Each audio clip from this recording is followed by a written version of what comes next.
Yo, what's good, YouTube, man? It's Gary with another Fan TV, man. Back at you on the video. Like the content of this video, go and smash that like button. Like the content of this channel, go over here, subscribe, man. Look, all right, so we're gonna do a little differently. Usually I give the reaction video the day after, but the Ravens played at 9:30 this morning. It's only 1 o'clock, so why wait the whole day? Let's talk about it right now. Instant reaction. So Ravens win this game, 24-16 over the Tennessee Titans.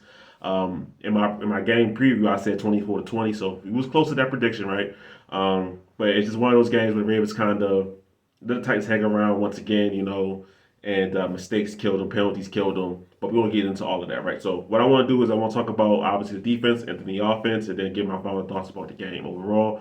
And please comment your thoughts about the game in the comment section below. I love talking to you guys about what you saw out there, and we go back and forth and talk about it. All right, so let's talk about the defense, okay? I was really impressed by how the defense started the game. I thought that, I will say this. DeAndre Hopkins was very, very, very annoying in this game. Every single time that he looked like he's locked up, he's complaining for a flag. The first flag on Marlon Humphrey, okay, like he tugged his arm slightly. To me, they're both physical. They both got their hands on each other. I can let that one slide. I can understand why refs call it. The one they called on Marcus Williams later on in that drive, absolutely hated that play.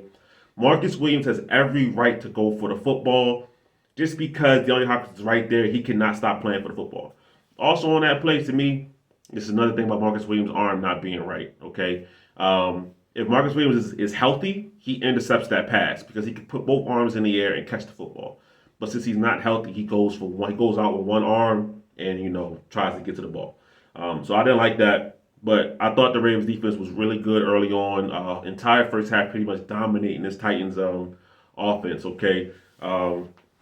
Patrick Queen, Roquan Smith tackling all over the field, effective.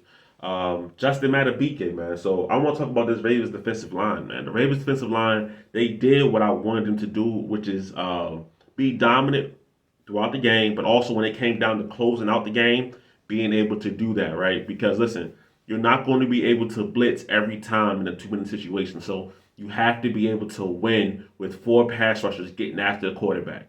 And the Ravens, they had some guys that won today. Let's look at the stats real quick for the Ravens, okay?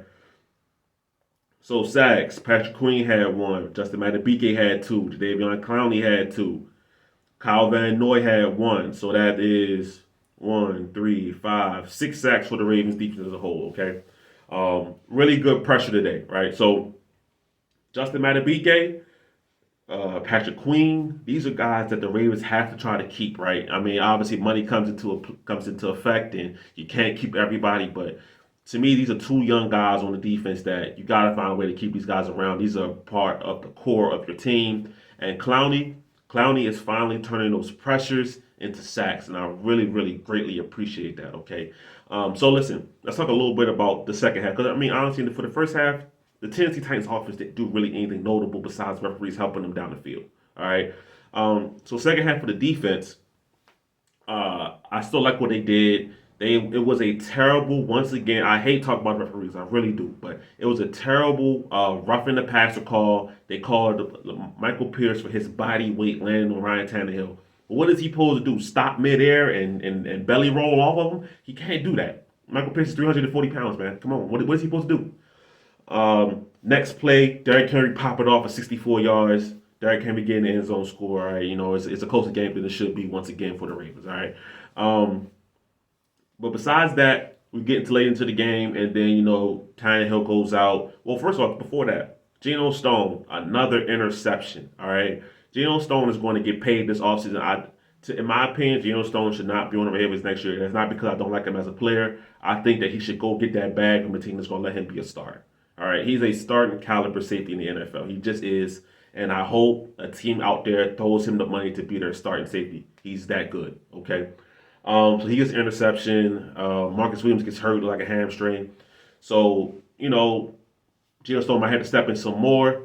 And then, honestly, to me, one of the worst calls of the game, I'm kind of a little bit out of order, but one of the worst calls of the game is the Kyle Hamilton hit to the head on Chris Moore, former Raven, that leads to Kyle Hamilton being ejected. Absolutely hated the call, all right? Kyle Hamilton is going for the ball. Chris Moore is falling in the air. If Kyle Hamilton doesn't attempt to hit him, it's an easy catch down to the goal line, all right?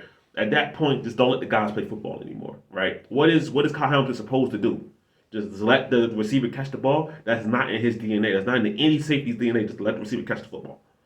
But we get to the end of the game. They have Malik Willis in there. Clowney, Kyle Van Noy, Matt BK shut the door on the Titans offense. So defensively, the Titans scored, the Titans scored 16 points, but really the Ravens were really, really solid defensively. I like what they did, and I was encouraged by the defensive line closing the door on the opposing offense. All right. Now, to me, the story of this game is the offensive side of the ball. I think the two best players in this game today for the Ravens was Lamar Jackson. Lamar Jackson was incredible today. And I think on the other side of the ball, Justin McVick really impressed me. Right, we already talked about the defense. So, all right, for the offensive side of the ball, they started off good. That was one of my keys to the game for the Ravens to jump on this Titans team early, and they did that. Right, they got to the red zone. The Ravens were moving the ball effortlessly on this Titans defense, and this Titans defense is no slouch. Right, by the way. All right, now their pass defense isn't great, whatever, but they were moving the ball effortlessly down the field. They kept getting to the red zone and settling for field goals. Okay. That's the main story of today's game versus the Tennessee Titans, is the fact that the Ravens would get into the red zone and have to settle for 3, okay? So let's talk about Lamar Jackson on the day. Just look at his stats real quick. 21 to 30, 223 yards, 1 touchdown, 1 interception. We'll talk about the pick as well. But 13 carries, 62 yards, no touchdowns, all right? On the day, Gus Edwards, 16 carries, 41 yards. Justice Hill, 8 carries, 35 yards. I'm sounding like a broken record, and I'm gonna keep saying it again and again. I love Gus, all right? I really do. Now maybe it's the kind of calls that they're calling for Gus, more that up the middle kind of running kind of things like that, and he's just slamming into the back of a guard or a center. But Justice Hill has been a more effective running back in pretty much every game this year for the Ravens. Okay, Justice Hill needs to carry the ball more. He didn't. Nobody fumbled today, so let's clap it up for the Ravens. Nobody fumbled today. All right, they didn't put the ball on the ground, whether that was a drop or a fumble. That's great. That's great progress. I need to see Justice Hill carry the ball more. All right, Gus Edwards needs to be the guy in the red zone when you get down close. Besides that, his running effectiveness to me hasn't been great this year. And I don't know if that's all on Gus Edwards. It could be, like I said, on the kind of design runs that's being called for Gus. But Justice Hill has looked more explosive when he has the ball in his hands. Okay, I'm just leaving it at that. But yeah, so this Ravens offense, they drove down the field multiple times. Aguilar looked like he was going to pop that little screen pass for a touchdown. That didn't happen. But the thing I love about that play is really the fact that Lamar Jackson's at the line of scrimmage controlling it. It looks like the Titans are going to bring a zero blitz. Lamar Jackson sees it, audible to the screenplay. Great. That's what Lamar Jackson wanted to do. He wanted to have control of this offense at the line of scrimmage, and the Ravens have given him that flexibility. Now, when we get down to the red zone, this is the part that is troubling, right? Because the Ravens have been a good red zone offense the first 4 weeks of the season. Then the hiccup last week in Pittsburgh, and now this week right here in Tennessee. Well, not in Tennessee, in London, but versus the Titans is what I'm saying.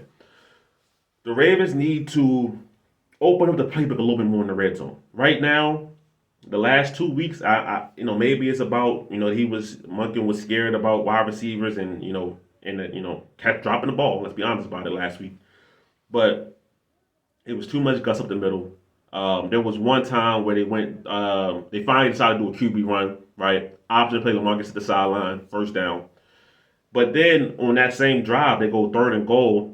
They go empty QB draw when all the Titans are in the middle of the field. Like, all the Titans at the line of scrimmage. Why go empty? Go with a running back that's Lamar Jackson, so he can go read option, have the illusion of the running back at least getting the football. Go counter back, GT counter.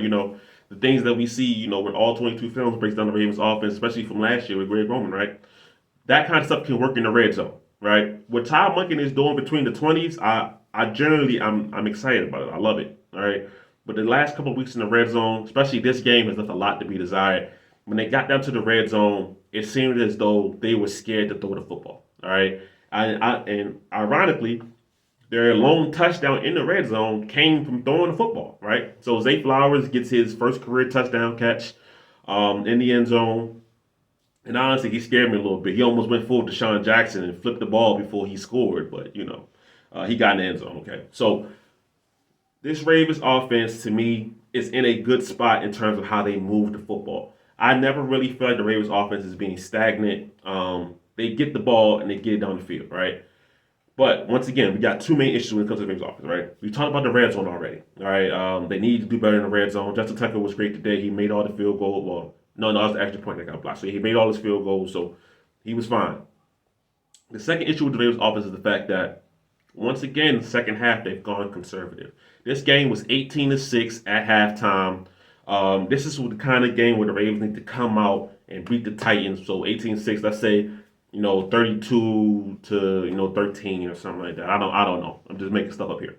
But the Ravens need to put the foot on the neck of the Titans and really get them out of here. Once again, it doesn't happen. All right. Now, I'm not. It's tough because you're not trying to point everything at John Harbaugh. But when I look at, let's go back even a little bit. The Ravens into the second quarter. It's a minute, 47 seconds left. 3 timeouts. The Ravens come out and they run the ball 3 times in a row for the 2-minute drill, waste a whole minute of the clock, and then decide to call timeout. Okay? Be aggressive. Be aggressive. And the reason I point at Harbaugh is because I've said this before. Everything I've known about Tom Monken coming into here, into the Ravens, has never been he gets passive when his team is winning. Only thing I know about Tom Monken is that he's an aggressive offensive coordinator, and he does what's best for the team as far as he uses their skill sets effectively. And that's the truth, all right? The Ravens have to be more aggressive throughout the entirety of the game. You can't take your foot off the gas. The Titans almost got back in the game because of that, all right? And I do want to talk about the Lamar Jackson interception when he was targeting Rashad Bateman on the curl on the slide, all right? I can't remember if it was second or third down, but Rashad Bateman, man-to-man coverage. He stems outside on the cornerback, breaks down, and he turns inside. Lamar Jackson throws the ball high and behind him outside. I don't think it was a bad throw out by Lamar Jackson. I don't think Rashad Bateman gave up on the play like he's being accused of on Twitter. I don't think he gave up. I think what happened here is the simple fact that it was a miscommunication, all right? Lamar Jackson thought Rashad Bateman was going to open up his route outside. Rashad Bateman opened up his route inside. It's simple as that. I don't think Lamar missed him terribly. I don't think Rashad Bateman quit on his route. All right. And I'm not trying to defend Rashad Bateman. I'm not. But I think we've gotten so frustrated with the kid that every time one little thing doesn't go his way, we're looking to blame him very, very aggressively. And that's just not necessary. Okay. Sometimes a quarterback and a wide receiver are just not on the same page. All right. Hopefully they get that rhythm, but if I look at Rashad Bateman, and I'm being honest here, where are his targets drawn up in his offense? He'll get a couple targets early in the game, and then he's forgotten about. Listen, I love Zay Flowers, and I'm not saying the Ravens should stop throwing the ball to Zay Flowers. They should continue to throw the ball to him. But he gets design touches, whether it's sweeps, whether it's screen passes, whether it's, little hitch routes. He gets design calls for him. How is Bateman going to get a rhythm if he doesn't get any design calls for him? He's just supposed to be in Lamar's progression, right? That's tough. That's tough. So, but listen, man. Overall, the Ravens win this game. Once again, I thought that they made a lot of mistakes. Even if the referees I thought were terrible, Ravens made a lot of mistakes that kept the Titans in this game. Eventually, at some point, we got to say it's more than just the players, right? The coaching has to be better. All right. I'm still not a fan of John Harbaugh's clock management, things of that nature. But the Ravens win. That's the most important thing, okay? 24-16. And then I want to say one more thing is that the Ravens didn't get out this game unscathed. They left the game with a whole host of injuries. Brent Urban, Kevon Seymour, Marcus Williams left with a hamstring. Malik Harrison left with a concussion. John Simpson was injured in the first quarter with an ankle injury, but he returned. So I guess he'll be okay. We'll see how he does next week. But the Ravens did not get out this game unscathed. Hopefully, those injuries aren't too serious to those guys. All right. So listen, that's my breakdown. That's my instant reaction. And let me know if you guys, prefer like me just to drop an instant reaction where I just talk about the game maybe 1 or 2 hours right after the game happens, so y'all still like it when it's the next day. But let me know, or if it doesn't matter, hey, let me know either way. But I'm gonna get out of here, man. It's Gabriel, just on Fan TV. I'm out.